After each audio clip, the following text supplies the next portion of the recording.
quick summary of things. Tim's here, Carl's here.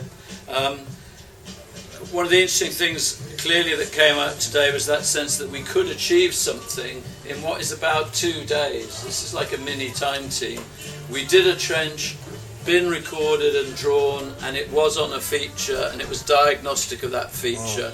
And I think you all played your role in that, digging, fine collecting and everything. I think the finds that Carl has got, pottery, I'm just going to have to ask him to say a few words about those, because we did find, you found some Romano British pottery. Carl? Short and sweet. In the actual field walking itself, I'm not sure I'll be able to find it immediately, but what you have found is at least one rim of a jar of a cooking vessel, which I can date. Danny's easier to find it for me. Is that it? It's of a diagnostic date between the 1st and 2nd centuries AD, and it's made here in Cornwall. It's of a Cornish fabric. What is of interest is that the finds from the hill walking, we've had nothing early. The earliest material that we have had is Romano British. Now, I'm not saying that the site doesn't originate earlier, but what this shows that at least the major period of occupation on that site, and I believe this is occupation because this is actually a cooking vessel, and so it's not a urn for burial or anything like this, it's a cooking vessel. So what I think we're looking at is in some ways typical of our rounds in Cornwall, in that it's a fortified farmstead. And how does that geophysics qualify, Carl, in terms of the clearness of it? And the geophysical survey is absolutely brilliant. It's crisp, it's sharp, it's clear.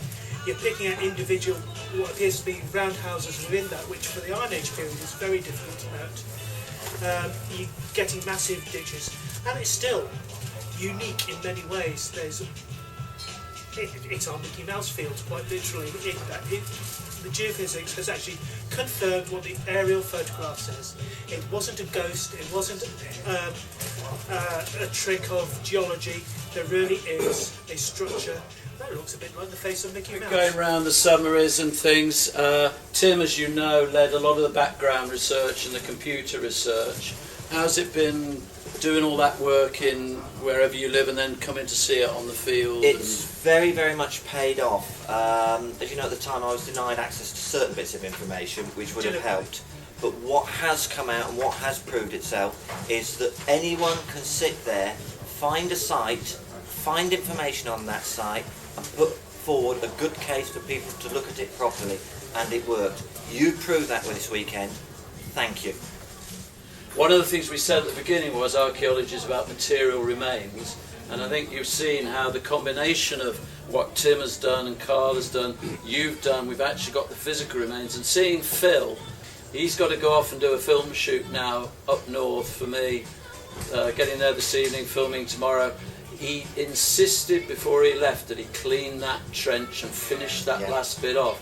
And that's what it means being an archaeologist. You bother. Guys, thank you very much. Very interested in feedback from this, how you felt, what worked and things like this.